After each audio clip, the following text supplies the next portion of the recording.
Hello. Hello, everyone. Please grab a seat if you would. Thank you so much for coming tonight. My name is Matt Pavicic. I'm the director of the University Writing Program, the UWP. I am delighted to be here with you tonight. Thanks so much for joining us. Just a moment, I'll introduce Rebecca Wilbanks, who will introduce our guest speakers. First, I'd like to thank a few people. Krieger School Dean's Office, the Medicine, Science, and Humanities major, Center for Medical Humanities and Social Medicine, UWP's Writing Center and the Common Question Initiative, Regina Colwell and the Office of Professional Advising, and lastly, Krieger School Alliance and friend of the UW, Mr. Will Linder. I want to emphasize how much an event like this reflects the UWP's mission. We're dedicated to helping students and faculty to understand the deep connections between your chosen fields of expertise and the power and potential of embracing expansive and informed practice of lifelong learning, not just in academic and professional pursuits, but in your personal and civic lives. I'm very grateful to our speakers for being here tonight. They're going to help us think in new ways about the crucial and even existential ways that writing intermingles with the work for which Hopkins is best known, medicine. So welcome to RX, Conversations about Medicine and Writing. We hand it over to Rebecca Wilbanks, Associate Director in our university.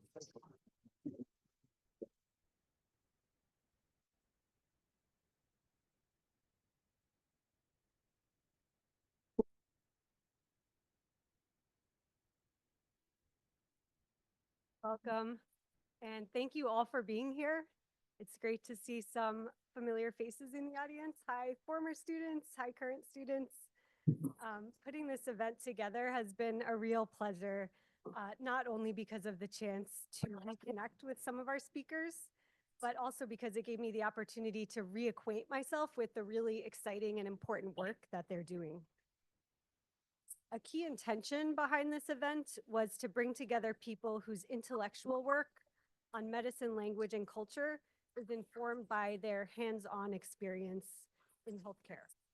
So each of our speakers connects theory and practice in meaningful ways, and it's my pleasure to introduce them to you.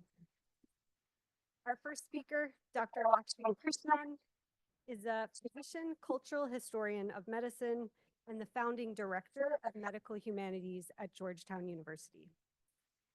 I met Lakshmi when we overlapped as postdoctoral fellows in the history of medicine, and all of us book doctors, as my family calls it, in the program were a little bit odd that she was doing everything we were doing, writing, researching, applying for jobs, while also completing a fellowship in general internal medicine, seeing patients, and taking call. This dual perspective, scholarly and clinical, is at the heart of Lakshmi's work. Lakshmi's research exemplifies the power of the medical humanities. She brings the close attention to form and pattern and language from her background as a literary scholar into medicine, offering new insights on topics like the narrative frameworks that shape pandemics, how we understand pandemics, and the ways that doctors read the text of a patient's body.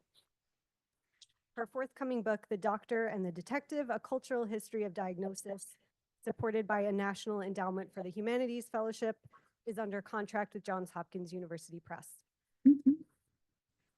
Lakshmi's research and her program building work is deeply invested in addressing diagnostic health disparities. So the last thing I want to highlight here is that Lakshmi is also a co-executive director of a new Georgetown Howard Center for Medical Humanities and Health Justice, an exciting new partnership that uses medical humanities to advance health equity.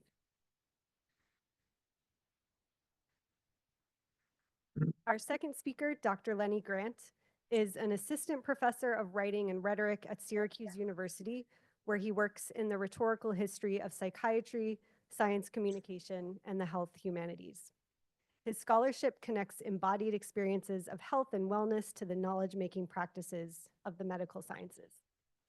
His book project, Between the Event and the Language Available, A Rhetorical History of Trauma Diagnosis, examines how personal and cultural experiences of trauma have been translated into psychiatric diagnoses over the past century and a half. Lenny has also been involved with program building as the co-creator of Syracuse University's integrative learning major in health humanities. And he's the founder of the Resilience Writing Project, which offers evidence-based workshops on expressive writing for healthcare professionals so that they can process the traumas they experience in caring for others, build resilience, and ultimately share this powerful practice with colleagues and patients.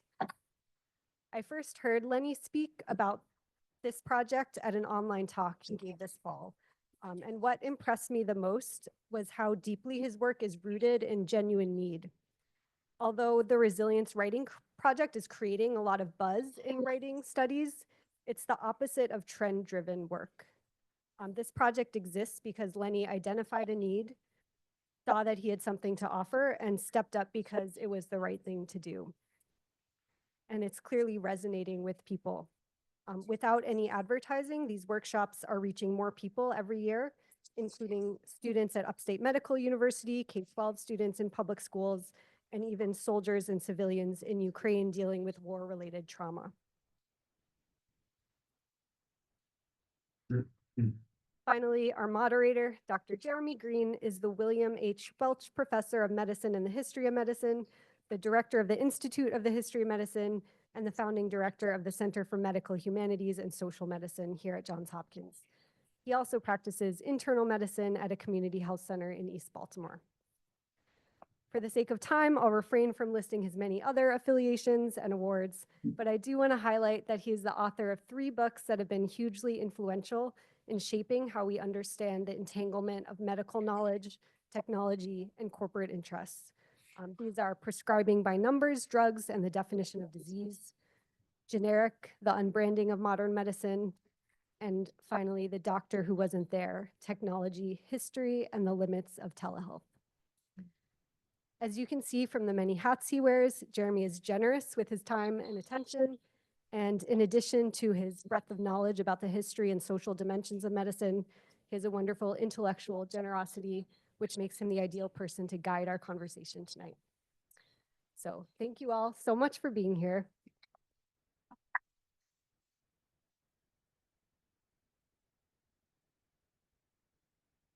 And to frame our conversation, we pose this question to the speakers. From your vantage point, what are 1 or 2 important things that writing does in medicine? So with that, I'll turn it over to Lakshmi.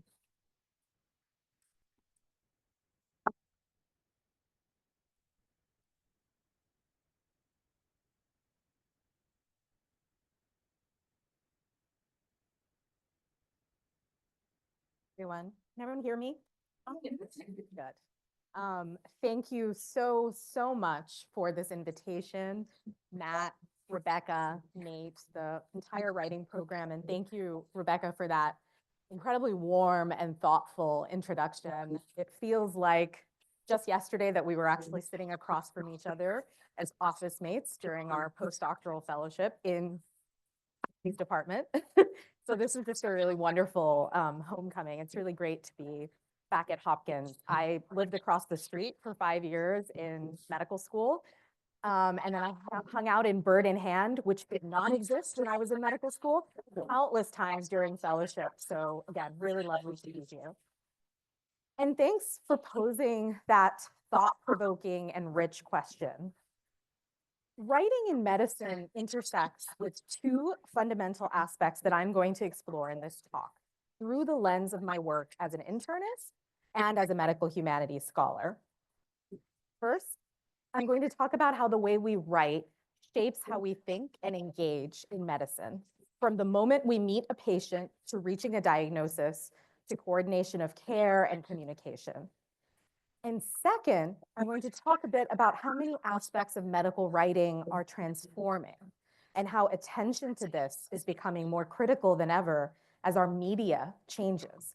The move from paper charts to computer-based and electronic records to now AI-assisted documentation and scribes. And I'm going to make the argument that writing is really at the heart of understanding both these pillars.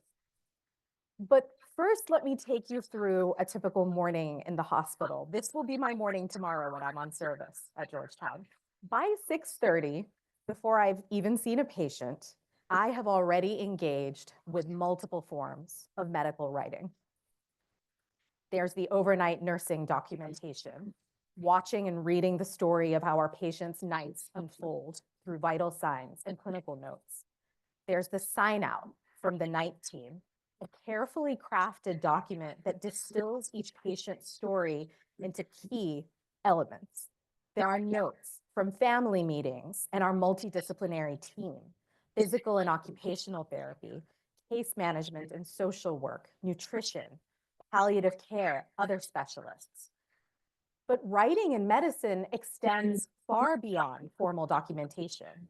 It's in the pages we send to consultants, carefully framed to ask the precise question, carrying both urgency and collegiality.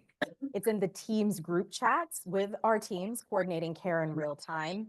It's in the way that we structure our verbal presentations on rounds, following established genres and narrative conventions.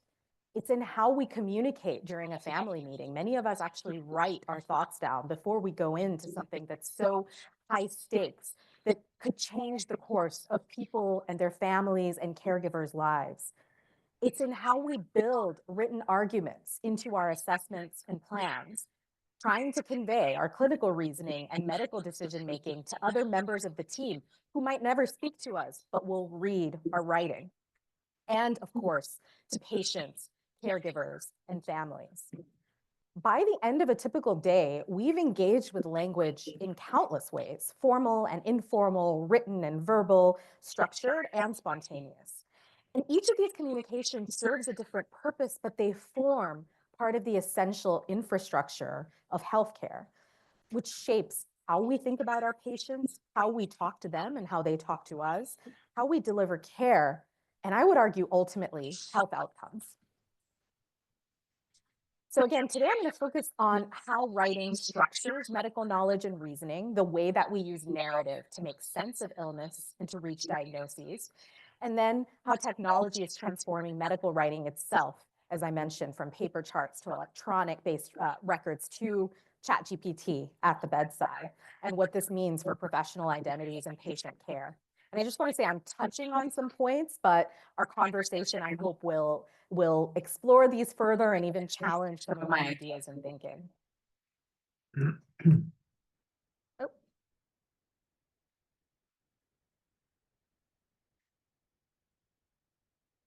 There we go. So in my work on diagnosis and detective practices, which Rebecca mentioned, I've shown how diagnosis is fundamentally interpretive work. Physicians build cases much like detectives, gathering clues, constructing timelines, and testing hypotheses through narrative. But unlike fictional detectives, our narratives don't take place in a literary test tube without variables, nor are we written to succeed like Sherlock Holmes or House MD. Medical narratives of investigation are complex, nonlinear, and have profound real-world consequences. When we reason through and document a patient's story, we're not just solving a puzzle, we're creating a record that will also shape that person's future care. And a lot of this interpretive work is happening through writing. We use writing to construct arguments, but even more than that, writing is thinking. As philosopher and literary theorist Maurice Blanchot said, writing is the process by which thought emerges. Writing, for Blanchot, is the space where thought becomes manifest and transforms.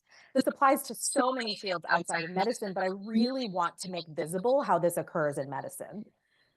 Like many other clinicians, I think through what I'm thinking about a patient and next steps, actually when I sit down to write it out, when I construct the assessment, what I think is going on, and the plan, what I'm going to do about it. The act of writing allows me to take a collection of evidence and patterns that we're carrying around in our gut and in our brain, what we sometimes call in medicine our illness scripts, familiar patterns, things we've seen before, coming together with knowledge that we've gathered in the lab, in the clinic, in preclinical lectures, which are dry as dust, but are in there as well. And it makes us order them and move them around. Writing really makes those ideas move, and we have to reconstruct them. We see things in a fresh way It helps me inscribe new grooves in my brain. That's just how I think about it. Narrative theorist Catherine Montgomery, who is one of my recommended books, actually on the pamphlet, has written, "Medicine is not a science. Instead, it's a rational, science-using, interlevel interpretive activity undertaken for the care of a sick person." So the act of writing is part of this interpretive activity that we're constantly engaging in. And here are a few examples of how that works on different scales and also has changed over time. I've done some work on 19th century documentation around the diagnostic entity of malingering. People suspected of making up an illness for financial gain, to escape military service, among other reasons. And this work has shown how the act of documentation itself shapes diagnostic suspicion and clinical judgment. This interpretive work is fundamentally shaped by narrative conventions that physicians use to construct diagnostic authority. Just as 19th century physicians used documentary practices to distinguish real from feigned illness, today's medical record shapes whose symptoms we take seriously. These diagnostic frameworks persist. The patient labeled anxious versus having chest pain may face very different diagnostic trajectories. When we write about a patient, we're not simply reporting facts. We're constructing an argument about what might be wrong and why, and we're also contributing to a record that is passed down. This has ramifications beyond the clinical work. It extends into policy, medical legal domains. It affects insurance, disability, livelihood. In a contemporary realization of this work, Mary Catherine Beach, who's here at Hopkins, has shown how communication practices, what we write in the medical record, can transmit bias, suspicion, and follow patients historically across different clinical encounters and through health systems. Another example of this at a different scale, I've done work on pandemics and their sequelae or long-term effects, and have made the argument that these interpretive patterns, again, move beyond the clinic into public health and have lasting consequences. From the late 19th century Russian influenza pandemic to long COVID and emerging and continuing to emerge understandings of long COVID, how initial symptoms are documented fundamentally shapes both immediate care and long-term medical knowledge. Whether in the 19th century or presently, when physicians dismiss post-viral symptoms as hysteria or in patients' heads, they create interpretive frameworks that can haunt patients for decades. And some of this is what's being fought specifically by patient advocacy groups, by patient storytelling platforms, and collective patient-reported experiences and outcomes metrics. One of the motivations behind Open Notes, the open electronic health record, which allows patients and families to access what is being written about them, is that there is accountability for what is written. In the world of bioethics, open writing is also a tool of testimonial justice. Now, I'll say Open Notes and its implementation isn't without complications, but one motivation to promote this kind of written transparency must be acknowledged. So this brings me to the second concept, how changing technology is affecting writing and this interpretive work. This was some work done with Mike Noyce, who's a historian of the computer-based medical record now at UNC. Mike and I traced how medical documentation evolved from the 1950s to the 2020s. The shift from paper to pixels wasn't just technological, it really transformed how we think about clinical knowledge and professional identity itself. And again, Jeremy has done incredibly deep work in this area. We found that first problem-based and then computer-based medical records and then electronic health records created a fundamental tension. Is it documentation or is it writing? Is it just about efficiency or is it about how we construct and interpret clinical narratives? When every note becomes a template, when every story must fit a predefined field, what happens to interpretive flexibility? What happens to our ability to capture the unexpected, the nuanced, the human? And what happens when the original purpose of the computer-based medical record to actually aid clinical reasoning and follow patients longitudinally gets atomized into a source for billing, discrete clinical encounters, or mining patient data? while clinicians find it increasingly hard to find the writing that matters amidst the swamp of what we call chart bloat. And these are real considerations. If you walk into a hospitalist workroom, probably our workroom tomorrow, we will be complaining about the electronic health record. So we asked the question in the study, who's the end user of the EHR? Until we define that, right? When you're writing, you define your audience. If you don't define your audience, its uses and the work that it can do are unclear. All right, we've heard a lot about AI. There's a lot going on with AI. AI promises, some technological optimists believe that AI promises to transform medical documentation. That's a sufficiently neutral statement, so I'm okay with that. But the physician Eric Topol and colleagues have argued, this was a 2023 Nature paper, that AI models will start to preemptively draft documents such as electronic notes and discharge reports for clinicians to merely review, edit, and approve. And so the argument was that AI will substantially reduce administrative overhead, allowing clinicians to do what clinicians want to do, which is spend time with patients, clinical reasoning, and the more pastoral, social, and cultural missions of medicine. But this raises some critical questions. What happens when AI not only assists, but actively shapes our interpretive work? When diagnostic algorithms become more accurate than human clinicians at pattern recognition, and there's some early studies that actually have shown ChatGPT outperforming physicians at straight up and down diagnostic reasoning, does the physician's role shift from primary diagnostician to narrative curator to archivist to editor? Even as technology transforms medical documentation, the act of writing remains critical to medical reasoning. So whether typing in an EHR or editing AI-generated notes, the process of organizing and articulating our thoughts does help us test hypotheses, spot patterns, and find gaps.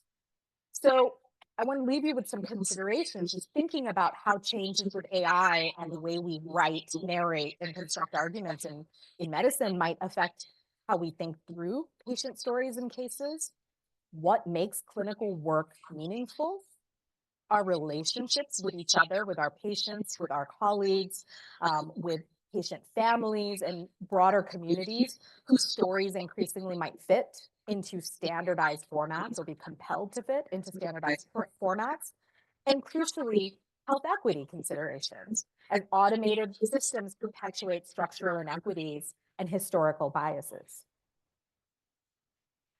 So as AI documentation tools evolve, our writing shifts potentially to prompt engineering. AI, as I said, is beginning to outperform physicians on certain diagnostic activities. And so if doctors become writers and editors rather than reasoners, if there's a bifurcation, how does that work? And can writing, in a very meta way, actually help us think our way through the next decade, the next 50 years? AI scribes are being hailed, again, as a way to reduce burned out physicians' administrative load and documentation burden. But as colleague and medical humanist Sari Altschuler and colleagues have warned in The Lancet, AI scribes have already shown some concerning patterns, from omitting critical implied information and nonverbal cues to perpetuating racist language and generating hallucinated details. The skills trained, this is my plug for the humanities, the medical humanities, trained by the humanities, narrative and editorial skills, history, ethics, observation, reflexivity, become even more essential as we navigate these changes. What I'm hoping I've shown today is how writing is fundamentally a part of the structure of medicine, our day-to-day activities, but also our activities on a grander scale. What narratives we're passing down, what biases we're perpetuating, what systems we're upholding, and what ultimately characterizes how we as a profession and as a society interpret sickness, health, and our obligations to each other. In an era of health misinformation and algorithmic healthcare, I really do believe that writing skills are going to become even more crucial. Documentation, interpretation that's careful, ethical narrative construction are essential safeguards against both AI hallucinations and viral misconceptions about health. These steps help us maintain rigor while honoring the human experiences at the heart of medicine. Thank you.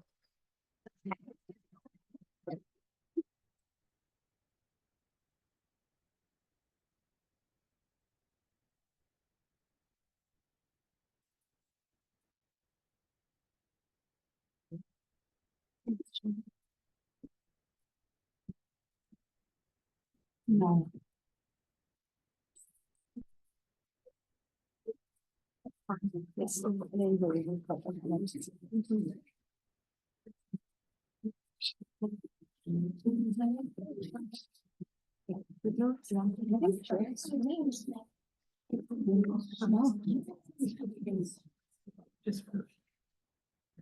Hello. Hi. I want to thank Matt for inviting me here today and for Rebecca for coordinating my travel and all the wonderful people that I have met with over the last 24 hours, which have been so enlightening, speaking with faculty here and with students. And what I want to talk about is to show you how a special type of writing called expressive writing can actually be integrated into healthcare and can in some ways become medicine itself. So to give you a taste of this, I'd like you to get something to write with. If you don't have a notebook, use your phone. Yes, the professor is telling you to take the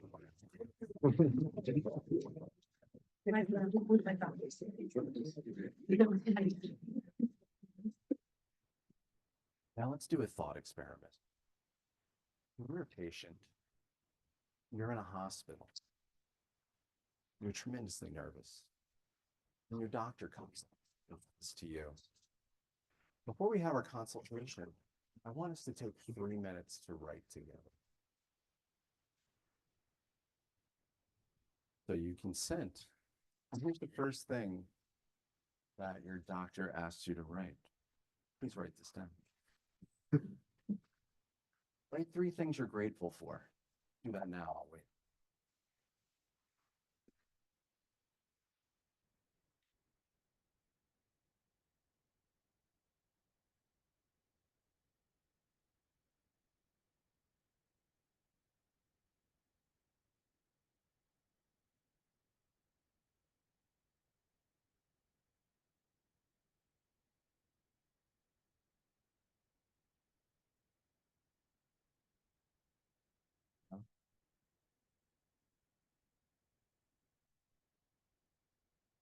Now, write the story of your life in 6 words. It does not have to be a complete sentence, but you do get extra credit if it is.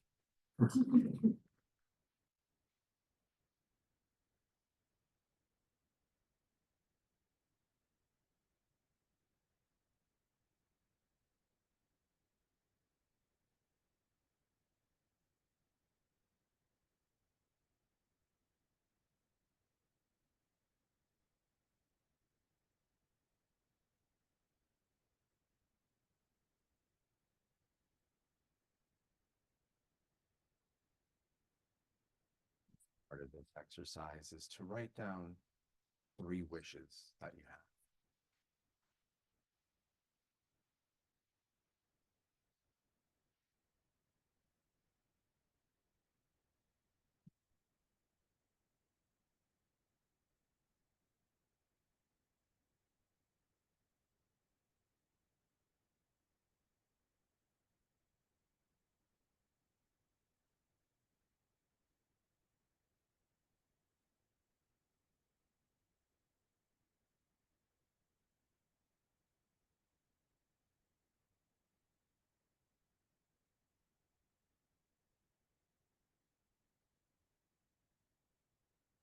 And when you're finished, just briefly turn to the person next to you and share an item or 2 from your list. And I may call on you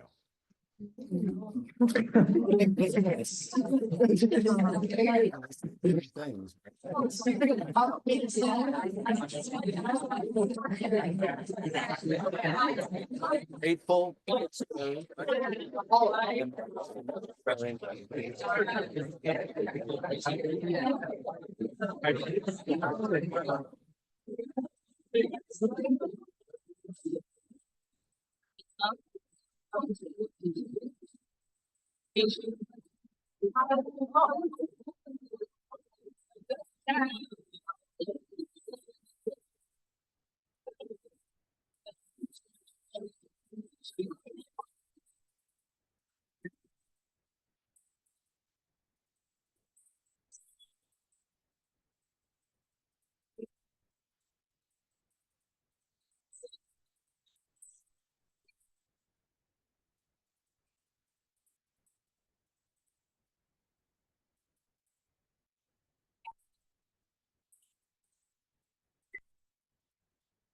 To finish sharing now.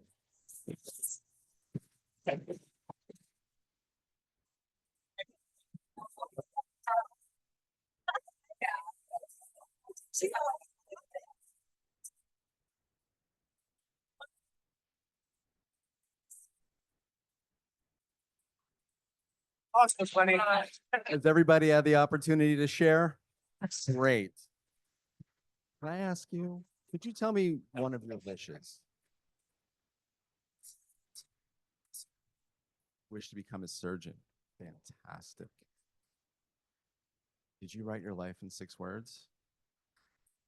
Well, I wrote 5. 5? Well, I'll loan you. What'd you say? I wrote, I'm a successful scientist. You're a successful scientist. All right. Nice. And who's grateful for something in here? Yeah. You are. All right. Shut up. What is it? I honestly don't know which one to pick, so I'm just gonna say all 3. Okay. Attending Johns Hopkins, being able to visit my family regularly, and being passionate about learning.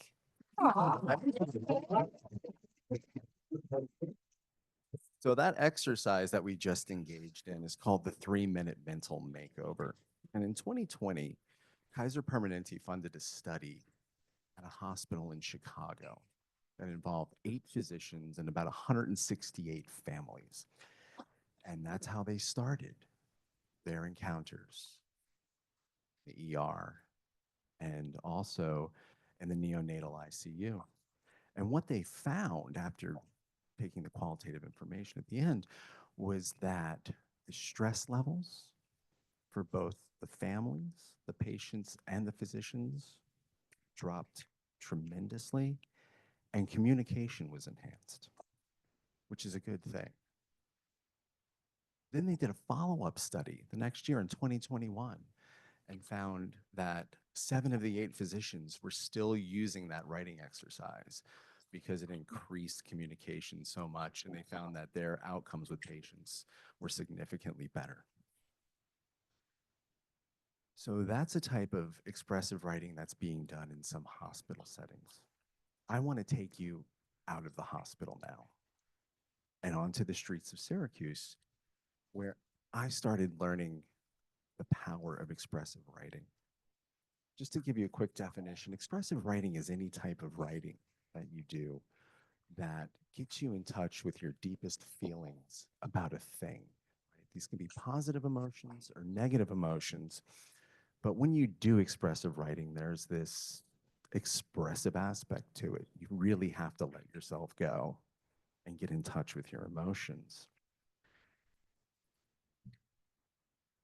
During the pandemic, I was working with a group of social workers doing community trauma response. And it was June of 2021. New York was just opening up from the pandemic, and our response team was being called more frequently because as more people were circulating in society in Syracuse, unfortunately, violent community traumas rose as well. By the end of that month, I could see on my Zoom screen that folks were really, burning out. They were working long shifts at the hospital, which was understaffed, and then volunteering to go out into the community to help folks who were having the worst days of their lives. So I naively, being the only non-mental health worker who's on the trauma task force, said, let me help. Can I teach you a writing workshop? And believe it or not, as inane as it sounds, they took me up on it. So shortly after that, I taught a Zoom writing workshop to the social workers at Upstate Hospital. And I thought nothing of it. It was a cool experience. And then they wanted more. And then the nurses showed up. And then the doctors showed up. And then the surgeon showed up. And I figured, wow, there's something to this writing. Everyone who writes knows that there's a transformative power of words. But it wasn't until 1986 when a researcher named James Pennebaker did a study with his Intro to Psychology class that we really started to capture the ways in which writing and disclosing our emotions through writing can actually be beneficial to our health. So imagine yourself again, an undergraduate student. You might not have to do too much imagining, some of the folks in the room. And your professor says, everybody on my left, I want you to go down the hallway that way. There is an essay assignment waiting for you. Everybody on my right, go down the hallway that way. There is an essay waiting for you. Well, the people on the left got to go down and write for 20 minutes a day for 4 days about their dorm room furniture. What do you think about your dorm room furniture? They were the control group. The other group got to go down the hallway the other way and write about their most traumatic experiences that they've ever had for 20 minutes a day for 4 days. And as you imagine, they were pretty upset when they were done. And they did some biometrics and their cortisol levels were through the roof. But what they found after following these students for the next 6 months is that their instances of using health services on campus at Southern Methodist, where this took place, went down and were significantly lower, 2/3 lower than with the control group who wrote about their dorm room furniture. And their cortisol levels stayed lower for 6 months as well. So when that study was published, we were off to the races. What else was expressive writing good for? Now we have almost 800 studies on PubMed engaging in expressive writing using that same protocol. What are your deepest feelings about your cancer? What are your deepest feelings about the grief you're experiencing from the loss of your spouse? They've also done these studies on Lyme disease and, of course, psychological diseases such as post-traumatic stress disorder, depression, and anxiety. And what they find is the same. There is a positive effect. So armed with this information, I decided to rehumanize medicine by using its own research and giving it back to medicine. In effect, I created the Resilience Writing Project to care for the caregivers. Because by the end of the pandemic, that Upstate University Hospital was short about 1,000 nurses. Many had left. Many had gone to other states, other professions, or retired. And as a state, New York was down about 35,000 healthcare workers. So as a writing teacher, I was happy I could contribute, but as a resident, I was absolutely frightened that we might not have a healthcare infrastructure anymore. So to that effect, I started offering these workshops more and more. And then I started offering these workshops to community groups. So one of the interesting things about expressive writing is that it's cheap, it's relatively efficient because it doesn't take much time, and anyone can do it. Anyone who is literate can do it. So when I deployed with the post-trauma response teams, I would go out and I would have folks who've experienced tremendous hardships do some writing. And we would start by talking about what their feelings were about the issue that they were having. And then we would always end on a positive note. Because there's a budding literature showing that positive writing, writing about our most intensely happy experiences, actually has a more beneficial effect than the expressive writing itself. And there was one time we were called to a group called In My Father's Kitchen. These are the folks who befriend the homeless, who search them out in rail yards, who give them gloves when they're standing on the street and it's 5 below in Syracuse, and who treat them with human dignity.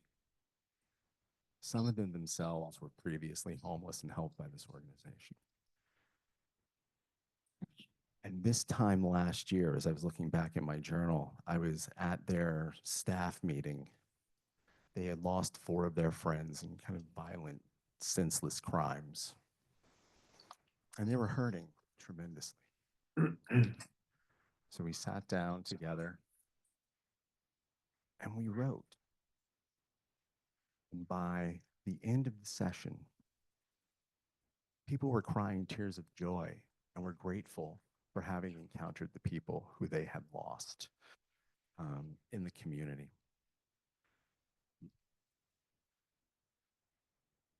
So in closing, what I'd like to say is I think expressive writing and the humanities, and we go apply to the medical humanities, are an excellent complementary therapy that can be used. So as many of you pursue your medical careers, remember that a few minutes of writing with the patient can significantly help them.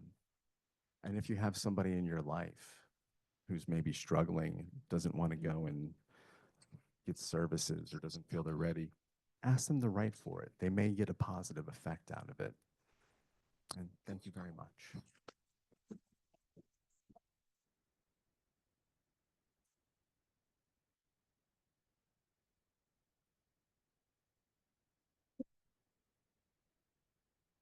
I'm just gonna ask both of you to join me here.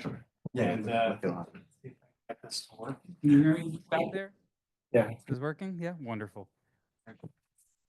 Well, it's such a treat to be here tonight. I'm so glad all of you are here to share this moment. It's not every night that we get a chance to talk about these strengths that we really have here at Johns Hopkins. I think we really have across the country in thinking about writing and medicine together. But I want to draw the attention to what we're doing here right now at Hopkins because we have such a strong writing program here and such a strong humanity.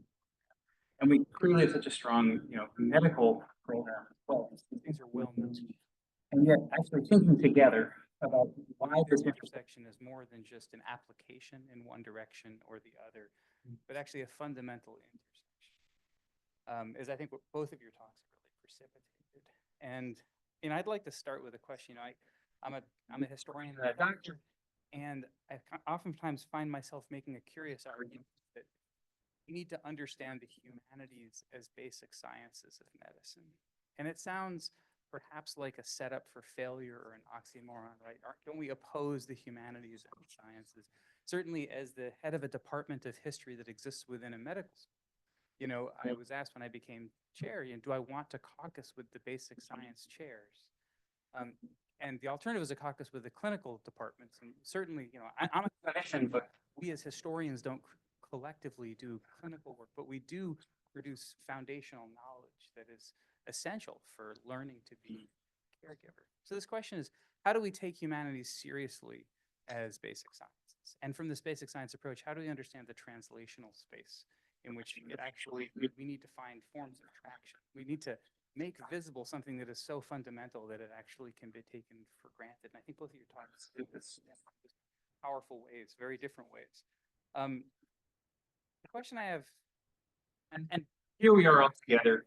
I have a microphone, but I want to get all of you talking as well. And so I'm gonna ask a few questions to our speakers just to begin a discussion, but I would like you to think of questions you have as well. And then we really want to open up this conversation to everybody. You've all taken time to come here, and we want to build this together.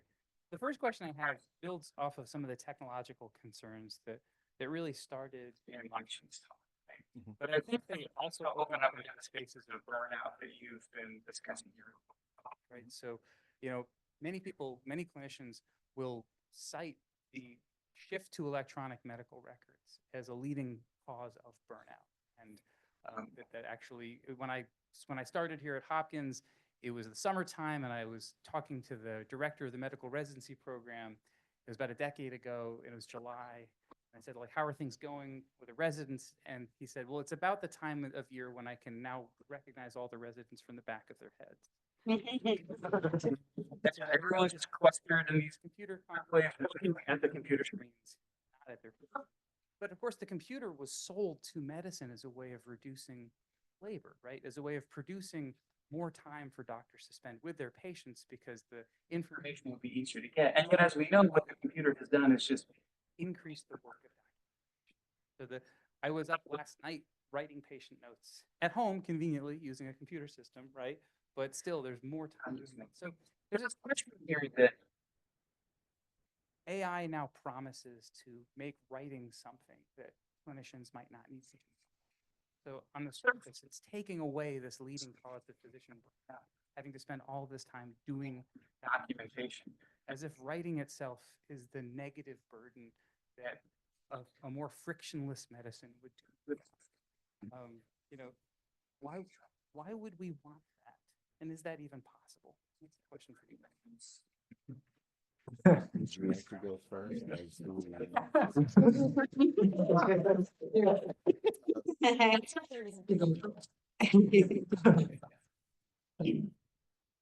I can go first. I have all the thoughts of a humanist right now who's never written patient notes.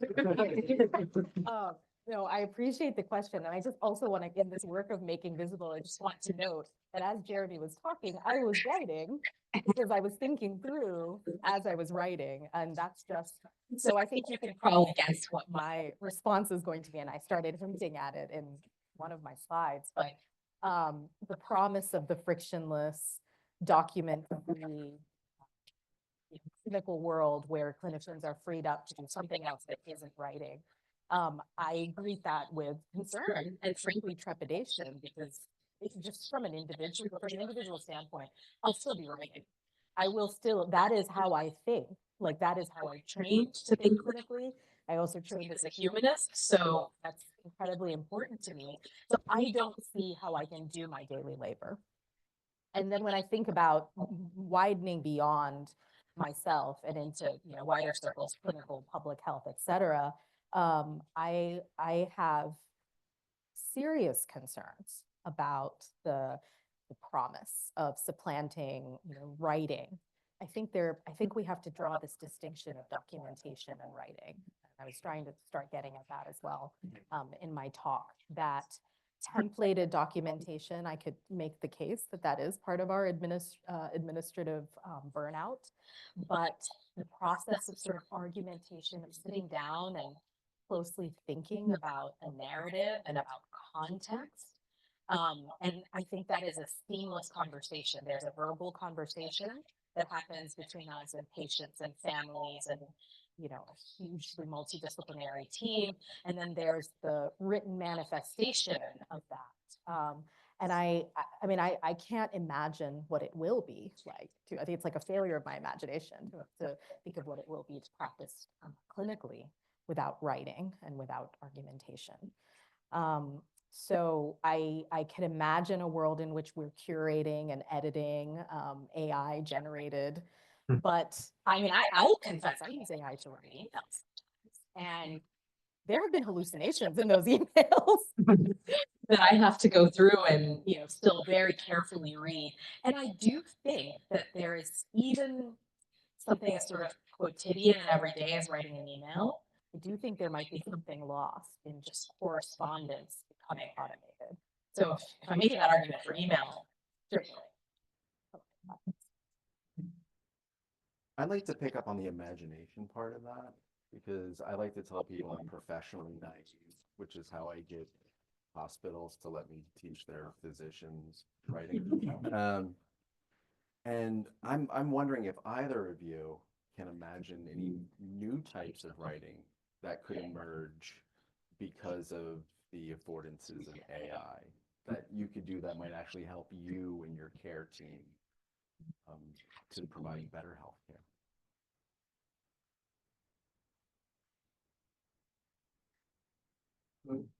I think that's a great question because I think it's all too easy for us to look at a technological change either with a full throat of this is going to be amazing and it's going to make everyone's life easier, or this is a terrible decay of a once noble profession. I feel like in the historical work I've done trying to understand, well, what have other media transformations done in medical practice? Like, what did radio do? What did television do? What did the early computers do? Right? That it's rarely exactly what people hope or fear. And this idea that you're hinging on is kind of from a media studies perspective, that new media have new affordances that open up possibilities that we can't even imagine. So I was just listening to some researchers talk about innovative work being done right now about expressive modalities to enable people with locked-in syndrome, those of you who've seen the diving bell and the butterfly, to use new adaptive technology, some of which use AI, right, to actually allow for a change in the speed of expressive potential by actually working. The limited amount of ethnography been done with people with locked-in syndrome, where you only the very, very basic sort of like eye movements lead to gradually over time being able to craft a sentence. So folks with very, very rich inner worlds that take a lot of time to express. So I think about spaces like this that new technologies offer, especially in realms of trying to offer expressive potentials to voices with disability that have not been heard to become possible. But that's just an off-the-cuff answer. Lakshmi? Well, I would say I want to go in two directions, and one is short and one is a little bit longer. When you say imagination, of course, I think about AI, tech, et cetera. Then I think about, well, speculative fiction. Like what sorts of imaginings, right? How speculative fiction, futurism, these other kind of realms that we don't typically talk about in clinical medicine, but certainly in the medical humanities space, there are folks doing fascinating work at these intersections, including Rebecca, actually, at the intersection of bioethics and speculative fiction. But are there possible futures that are actually imagined through basic sciences of the humanities that I can't think of right now, but that I could, potentially refer to? I'll say that. What about something like parallel charting? Would that work? So that's the narrative medicine practice of not only doing your checkbox medicine and then your documentation, but then also crafting a narrative of a life. Right? And I've worked on this type of writing with palliative care workers in particular. And the extent to which that would be beneficial to other specializations, I don't know. But having a space where there's almost like a creative writing scratch pad next to the rest of the record, which may only serve to have the expressive function for the provider, but it could potentially in some way be of use to the rest of the team. So we're kind of at the edge of our knowledge right now, but it's an interesting place to be. I mean, your question opens up into so many interesting spaces, but I also answer the questions. So one of the questions I wanted to ask you and still kind of tack on here is, who gets to write in medicine? And one of the interesting spaces is in the technological affordances. So early research on what computers could do in medicine. The work with University of Wisconsin in the early 60s started giving patients keyboards like to type their symptoms into, and that was wildly transgressive. And you can say this is very similar to what Open Notes is now, except that many of the ways that things like we use Epic and this gets used allows spaces for patients to write in what they're feeling, but it still separates them from the notes as written by the providers. And then if you work your way into either a physical paper chart or an electronic chart in a hospital, there are different kinds of hierarchizations of This note speaks what kind of degree of proof in terms of sort of epistemic violence that is done in the space of medical writing. So it's like the technology has the potential to open that up, but that technology has existed here for 60 years. It hasn't actually undone the power differential and who gets to actually put those kinds of actions. I'm wondering what you think about the current moment and how writing can be subversive of forms of medical authority in ways that are potentiating, but also in ways that are frightening enough that those who then control the media, the doctors, or the billing agents, depending on who you're talking to, can nonetheless clamp back down, right? We see all kinds of potentially transformative media that then go to serve. What do you think of that election? I mean, I think I'm in agreement. I think that technology typically does reinscribe. Unfortunately, even if it has those affordances and those potentialities, reinscribe existing power structures and constraints. I think Lenny's getting at this too through how charting and open notes might have this potentiality As well as being this, the Rita Sharon-esque, right? Like additional narrative that is co-equal, that is not relegated to, for those of you who know, a progress note in medicine is distinctly classified as a SOAP note, subjective, objective, assessment, plan. Everything that the patient says goes in subjective, and it is not read as closely as the objective data or the provider authored assessment and plan. So can we imagine, back to that, a world in which these narratives become, I suppose, co-equal in the way that they might be in non-clinical or non-medical spaces? I'm going to try not to be cynical about it. I really do hope that we could push for that sort of equity, narrative equity, I suppose. It sounds like you're doing some of this work yourself. Yes, but in service of helping the helpers, right? To make sense of experiences that they have, and the extent to which that's important under this like SOAP notes context. Well, that's yet to be seen. However, I will say that this about my chart. I'm in New York, and we are strapped for healthcare, and I'm actually one of the people who's lucky enough to have a GP, right? And I can get on my chart and communicate rather efficiently with somebody who, if I call the office, the phone would ring. These are large practices that are hospital adjacent. People are very busy, they're overloaded, but I can, write to my physician and within, 24, 48 hours, get back a completely unpunctuated response, which I'm grateful for, right? Because normally if I'm engaging in that type of communications, I'm obviously not in a life-threatening situation. So I'm grateful for that. The other thing I wanted to bring up, because all of us are historically oriented toward medicine here, is that medicine has this rich and also, well, make of it what you will, history of speaking on behalf of patients.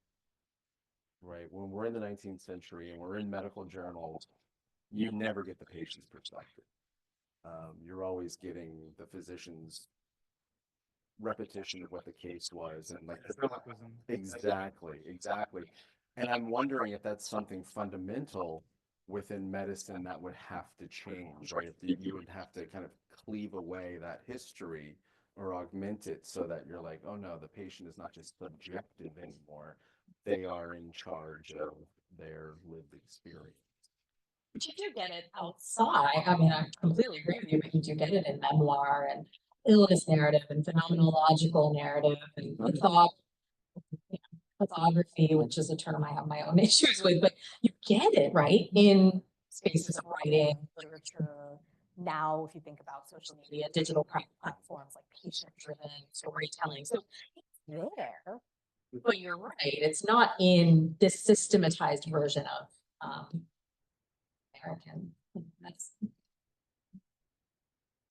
So a follow-up question for you has to do with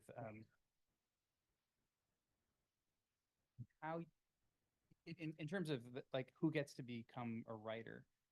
You know, one way of interpreting this conversation so far is that everybody who is involved in healthcare, everyone who involved in medicine in particular, is a writer, whether or not they recognize it, and that actually attending to writing will help them be better at their chosen skill of becoming a more effective advocate for patients, right?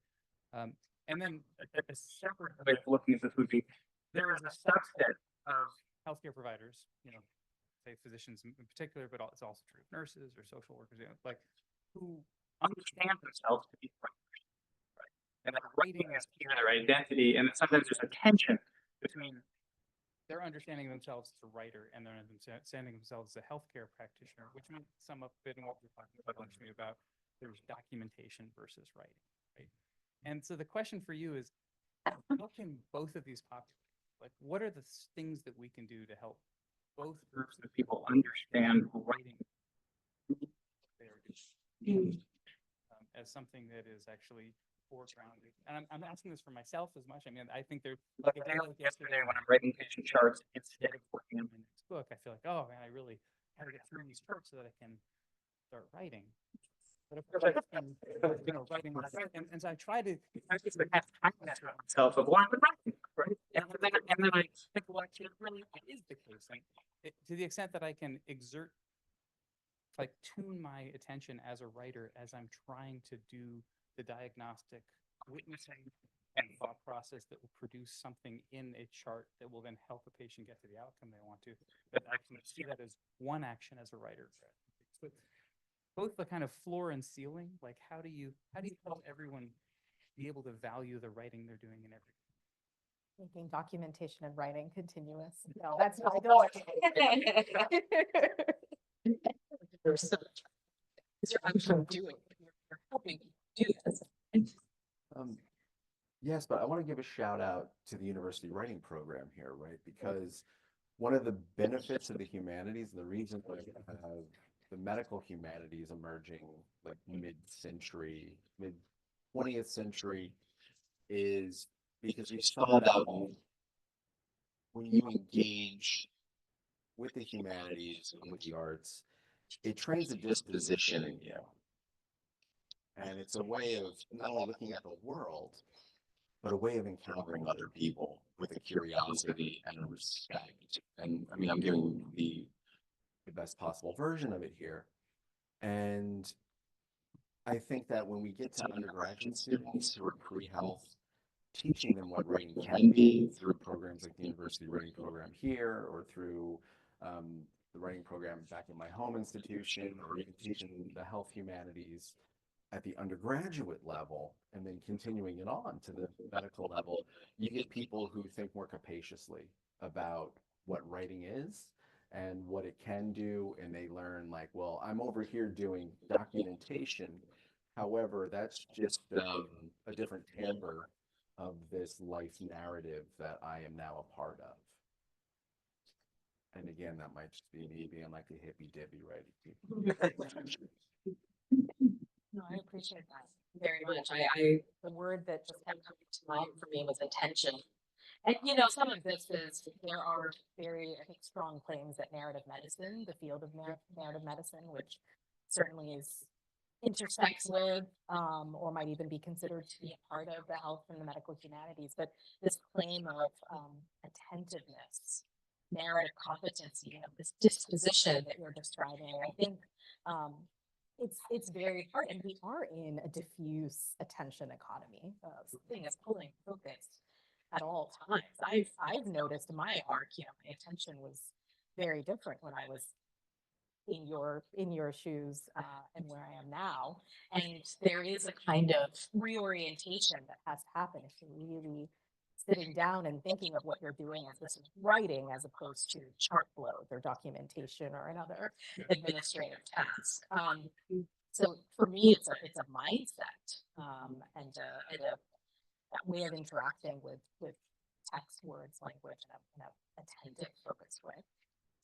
So have you seen interventions that help people focus on a kind of a concrete element that helps writing train sensibility? I'll give you an example. One of the rationales that's sometimes given for why visual arts studies, you know, why taking physicians and training to examine and help them look at visual perception, helps to train not only modes of perception, but modes of description for our collective that actually helps attune sensibilities in a diagnostic encounter. And there's something about writing such that if one wants to have a unique signifier for every patient one sees that captures something really like singular about that person and the impression that they make on you. It's a resistance to the, 65-year-old African-American male, predecessor by saying like, Mr. X, is a carpenter who does expert cabinetry and particularly enjoys building bookshelves for small pine cones that he contains, right? And something that actually like captures in a small phrase, and it takes that writerly sensibility to both perceive the descriptor and then phrase it in a way that can effortlessly and easily, like if you just go for one every note, be a way of not only training, but also be generic, not only training perception that aids in a diagnostic process, but degenericizing, resisting the reduction of the patient to a type and insisting on the singular humanity of a person. So there are these elements that are, it's not quite narrative writing and it's not quite writing against physician burnout. It's that thing that separates writing from documentation such that it's a craft rather than something that is just this menial skill that gets pumped out of you as you process patients. And I'm wondering if you've seen elements of this in your.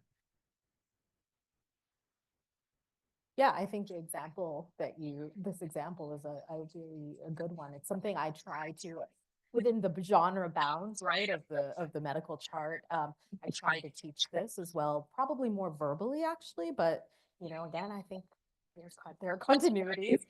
What is one thing? What is one specific thing that came up in your conversation with this patient? What is something that surprised you about that family meeting? Like those moments of attention, do they always get translated to the actual writing aspect of the chart?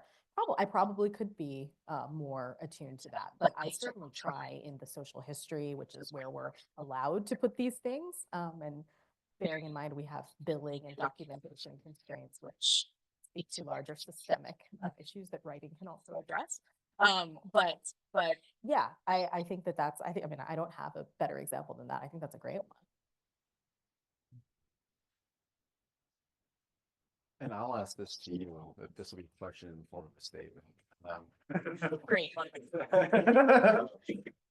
What about listening, right? Like as readers, we encounter worlds of text and possibilities of text and new terminologies, and we learn patterns of text and metaphors and rhetorical tactics that people use. Does any of that translate into patient interactions when you say, hey, this patient is describing X in such a way that's either unique and I need to attend to it, or they have something that they're saying something about their condition that I completely don't understand because of maybe they're from a different culture, right? And you would have the disposition to say, I need to find out more about that before I kind of pin it down and narrow and squeeze it into my own experience. Is that a possibility for the listening aspect of it? And I think listening is, again, If the writing and the similar reading sort of dispositional. could help the listening. So I think so. I mean, I think first of all, if you're attuned, right? If you're attuned to language, certainly there are phrases that patients have said to me when I was a medical student still stay with me. So there's some of that, which has had a very personal impact. But there's also I'm being very pragmatic throughout this Q&A, but it's because I'm thinking a lot about, I'm on service tomorrow, so thinking about this. But part of it also is you have to engineer your day for such attunement. So that means not going into a patient room to extract information. Like that's not the purpose. The purpose is actually to listen to a narrative that is, that is verbal, but some of it might end up translated into the medical chart. And some of that is just stuff like pull your chair and sit down. Because that's signaling, right? This is a conversation as opposed to data mining or information extraction. So, you know, I think these are like small practical ways to think about this tension shift in the clinical day. I don't know that.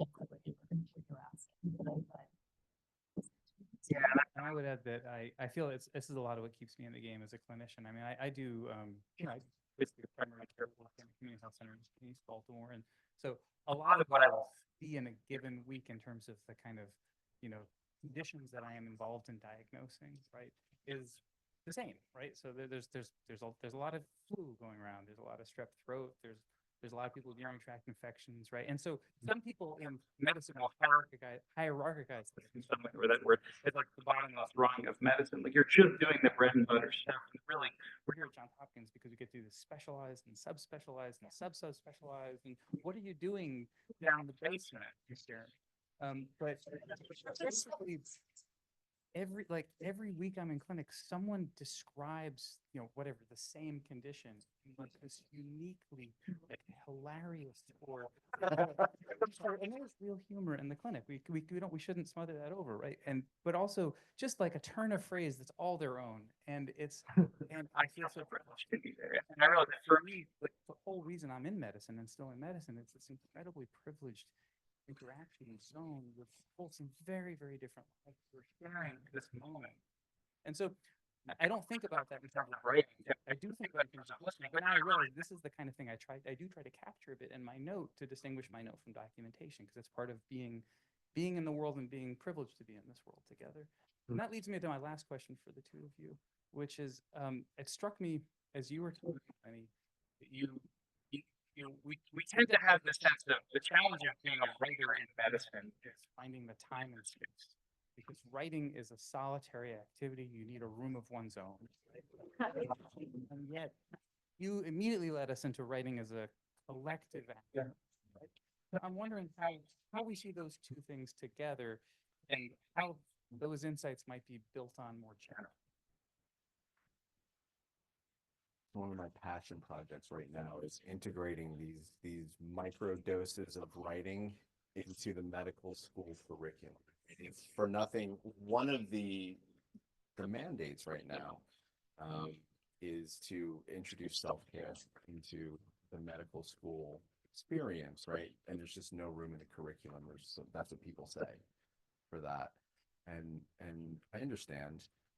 However, something like expressive writing, which punches above its weight, right? You can take 5 minutes and get something, you know, off your chest, or you can do something positive, write that thank you note to grandma and get, you know, a boost from it. That could potentially help you endure in this career. So I don't see why instructors couldn't take 3 minutes to perhaps teach students writing, or at least a technique that they could then use or share with a peer who might need it.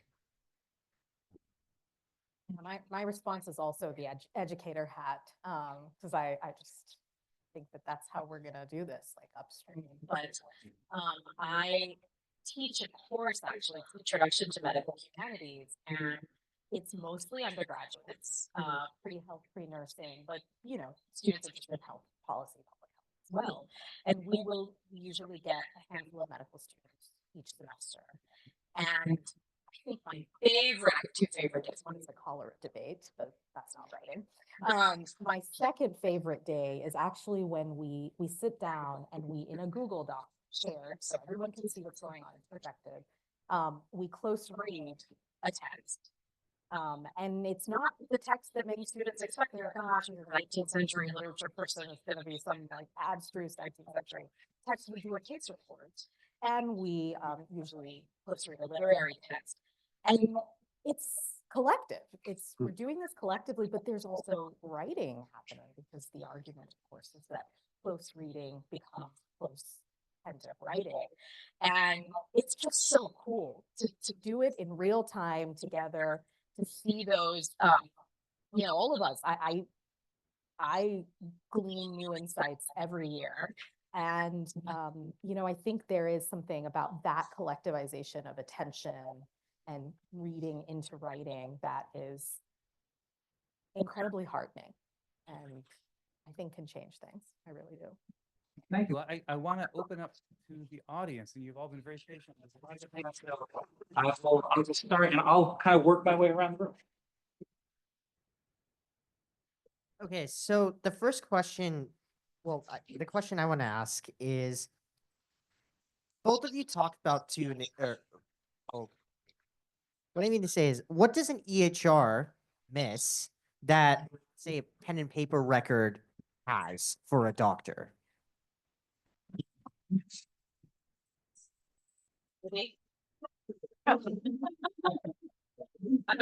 Very bluntly, paper charts, there's only so much that they could contain, and the EHR, it's not so much missing as overdoing, perhaps. When I was talking about chart load, I mean, really, an ethnography of clinicians on the ward and chart load, I don't know how many times it comes up. It comes up a lot, because part of it is we are trying to be writers and documenters, and we are trying to find kernels of, text and information and language amidst templating that is like, vitals for the last 7 days, and diagnostic data. Folks have long hospitalizations, right? So huge amounts of information.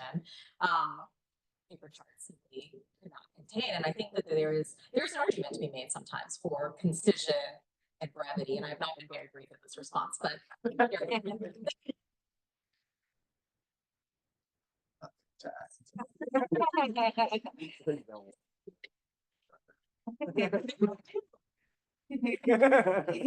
Okay, hello. I'm Anish, and my question has to do with American healthcare system and generative AI. Dr. Green, you mentioned how in Johns Hopkins there's people focus on specialties and subspecialties and subspecialties, and that reminded me of how patients receiving fragmented care as a result of these many specialities is a uniquely American phenomenon in healthcare system. And that reminded me about how, for example, ChatGPT has its own, it's a mind of its own. It has its history. As you enter in prompts, it takes your history. So it develops a almost working real-time understanding of who you are, what you want. And I'm wondering if generative AI, I guess, can help reduce the fragmentation of care that patients receive due to the hyper specialization that's a uniquely American phenomenon, by moving alongside and evolving with the patients as they see specialties over time. I mean, I think it's a real question. And again, I never want to foreclose on the possibility of benefits. So one part of what I hear you saying is, could you have something like Epic in which then all of the notes then get fed into a generative AI that tries to synthesize them? And perhaps it could be quite good at that, right? So I don't want to foreclose on that, but I also don't want to come across as someone who just says that specialists are bad, right? Well, partly because I'm dependent on them.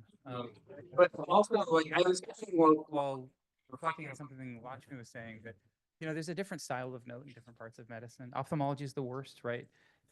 It's mostly just acronyms that even doctors can't remember, that doctors that are not ophthalmologists can't remember what they mean. But there's some excellent specialist notes that get written, right? So sometimes you'll have a consultant, a patient of yours will see a neurologist, see a cardiologist, and the note that is written has such a wonderful encapsulation of this person, their concerns, just elements of the humanity. And so there's a way in which the actual specialist can do a remarkable job of using writing to convey it's a very specialized form of writing that's quite wonderful. But that's a sideways answer to your question. But did you want to jump in on that one, Lakshmi, as well? Or should I move on?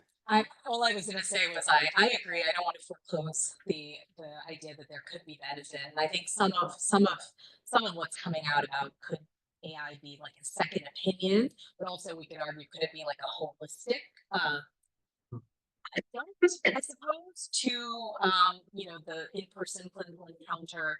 Could it actually improve equity, because it is it's based on language, right, a narrative? I don't know what that looks like, but I think it's certainly a possibility. But there's a great challenge now that we know that AIs are already responding to other AIs at this point when they're great things. So like, do we result in a note in which like there's even more proliferation of just AIs pinging off AIs in the chart?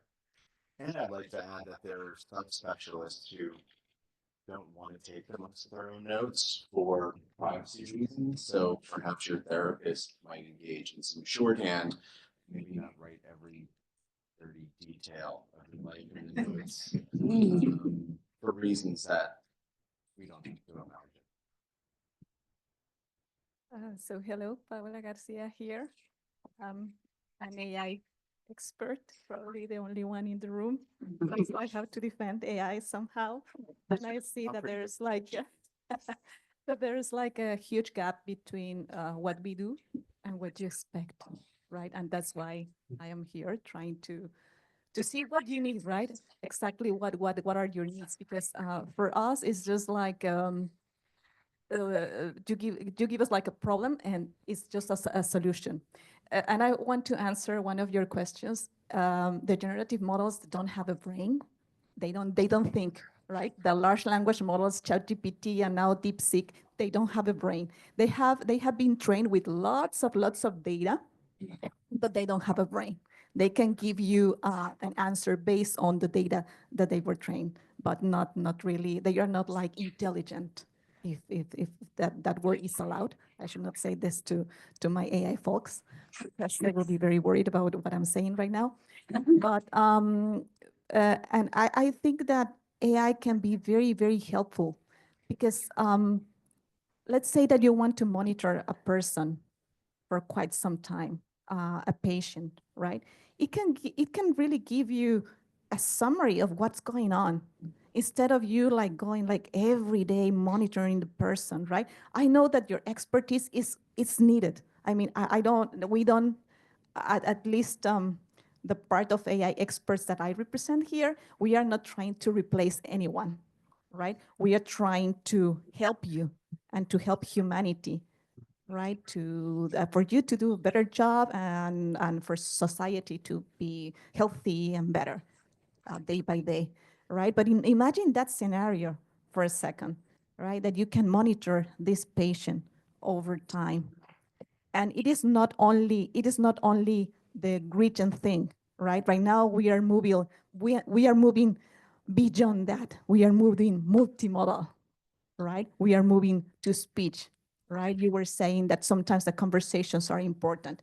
We can extract information from the conversations as well. We can understand, we can extract the emotions, not only from you, from the doctor, but from the patient himself, right? And if we want to go even beyond that, we can also extract how the person is behaving, the gaze, how the person is moving, right? That can also give you like some more information if the person is nervous or not. But still, I think there is like a huge gap of what you expect us to do for you and what is like a burden for you. Because we sometimes there's like a miscommunication between our fields, right? Because we think like, okay, Epic can do lots of things, right now, but also we can do summarization, we can do these multimodal things, but you still don't have access to that. But so my question could be like, is this like beneficial for you from the point of view that we don't want to replace you, but to give you more tools so that you can have a better knowledge of what's going on at every stage, right? And you will be kind of in control of all of these steps, of all of these stages along the way for a patient, or for a patient, or even in when you are I don't know, monitoring different patients and making sure that what you are diagnosing is correct or not, right? So I want to I don't know, to know your thoughts about this, and also how AI can really help you. You don't have to be scared about AI, because I think that AI is here to stay. You cannot, I mean, you cannot erase AI, right? And we have to live with it, want it or not. I think, right? It will not go anywhere. So, yeah, sorry for taking too long. No, I'll just say thank you for coming and thank you for the question. I think, y- actually we're just as a sort of plug for these kinds of interdisciplinary conversations. I think this is exactly what we should be doing. Because we do speak different disciplinary languages and yet we're all converging. I agree with you. AI is here. As I said, I'm using it to reduce my administrative workload of emails. So if you get a very well written email from Lakshmi Krishnan, but that's not to be glib about it at all. I think that again, this is a humanistic conversation from my standpoint as a humanist. And actually, next month we're having an event at Georgetown, which I put in a plug to AI researcher in conversation with a health tech journalist and a diagnostician, because we see this space of STS, science and technology studies, medicine, culture, and society, and the humanities as being precisely the kind of space to have these conversations, so that we don't make assumptions, and truly try to understand what's actually going into a large language model. And I think the clarification, this is not yet a thinking machine, is super important. So I'll just say that I think we need to continue having these sorts of conversations. Yeah, and thanks for being willing to be the Lorax for AI. I think that there's so many possible applications. Like we could even just take when labs are reporting patients through my chart, they come up just with flags saying too high, borderline, abnormal, right? And an LLM could help contextualize these in a way that would help deal with the immediate problem. So there's all kinds of problems to assign and partnerships with engineering. I think the problem comes in the broader cultural overestimation of what something can do, or fears, right? The fears and the hopes are overblown. We have time for one more question, then we'll be wrapping it up. So, you?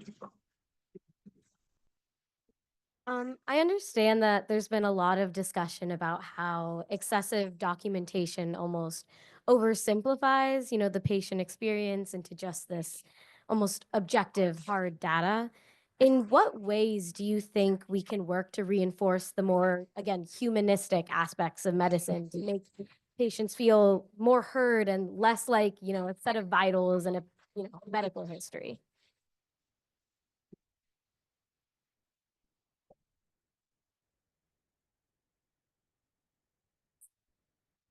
Say this is not a non-written intervention, but something that we think about or starting to think about more in diagnostic health equity work. But pediatrics has a great model of family rounds. Pardon my bias, I'm an inpatient physician, so I'm always thinking about like rounds, not necessarily in different applications in the clinic, but why is it, right, when we as a medical team go and see patients very early in the morning, very often family members are not at bedside. During COVID, or during the height of COVID, this was terrible because folks were not allowed visitors, and there was this vital kind of social context, personal history, all of these things that come up when you talk to someone and they're embedded in their family, their friends, their caregivers. Pediatrics does family rounds it's a requirement. Like you don't go talk to a pediatric patient, right? You talk to their parents, families, etc. That is a direct intervention that we certainly could, and in some places have started doing for adult medicine. That doesn't answer the question of like chart load and things like that, but I could make the leap then, how in the chart do we foreground, instead of relegating these important contextual pieces to the social history, which is not considered part of the critical medical decision-making necessarily, how do we reorient the electronic health record to reflect all of that important context?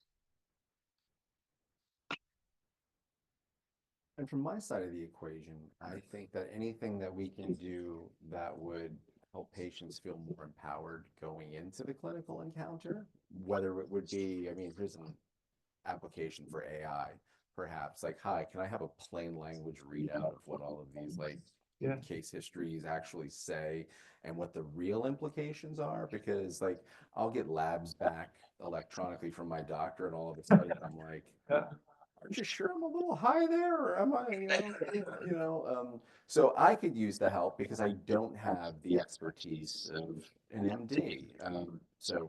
And then I think it could also attenuate what you expect on the other hand as well. Thank you. This is a deeply unscientific thing to say at the end here, but that was magical. Thanks to both three of you very much. Thanks everyone for being here. Big round of applause for our speakers.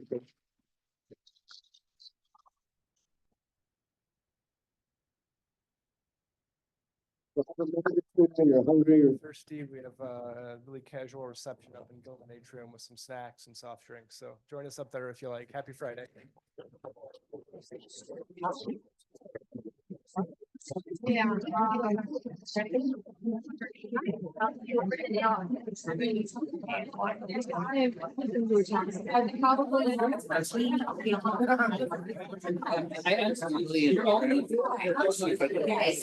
Yeah. Yeah, she's Italian Jewish.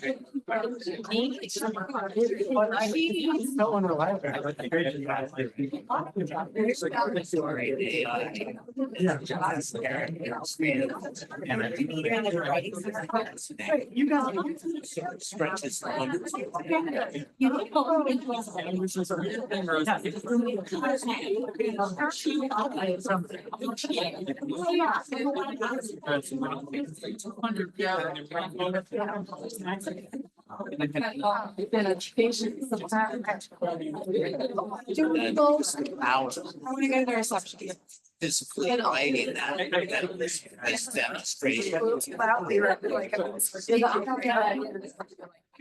Anyway, be in touch.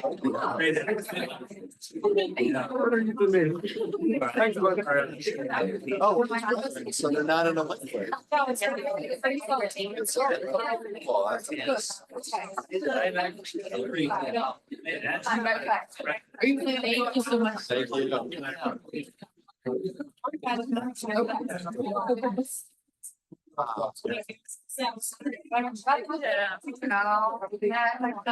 Very nice.